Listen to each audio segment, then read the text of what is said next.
இந்திய அரசாங்கம் இந்த துளசிக்கு ஒரு தபால் தலை வெளியிட்டிருக்கிறது. சாதாரணமா தேச தலைவர்களுக்கு தான் ஸ்டாம்ப் போடுவாங்க. துளசிக்கு இந்திய அரசாங்கம் ஒரு தபால் தலை வெளியிட்டிருக்கிறது. இந்த பெருமை வேற எதுக்கும் இல்ல. இத ஆங்கிலத்திலே பேசில் பிளான்ட் அப்படின்னு சொல்லுவாங்க. இதுக்கு ஒரு பொட்டானிக்கல் நேம் உண்டு, ஓசிமம் சாங்டம். ஓசிமம் சாங்டம்னா புனிதமான தாவரம்னு அர்த்தம். இந்த துளசிக்கு பிரெஞ்சில என்ன பேரு அப்படின்னா பிளான்ட் ராயல். அப்படின்னா என்ன அர்த்தம்னா ராயல் பிளான்ட், அரச தாவரம் அர்த்தம். தாவரங்களிலே மிகச்சிறந்தது அப்படின்னு.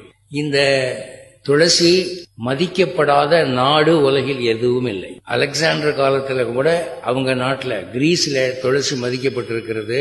எல்லா நாடுகளிலும் துளசி சிறந்த மருத்துவ மூலிகையாக ஏற்றுக்கொள்ளப்பட்டிருக்கிறது. இதுல பேய் பிசாசை ஓட்டக்கூடிய ஒரு தாவரமாக கிரேக்க நாட்டிலே துளசியை வைத்திருந்தார்கள்.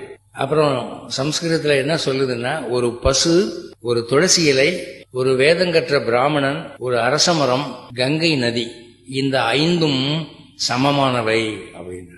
புனிதத்துவத்தில் இந்த 5ம் சமம்.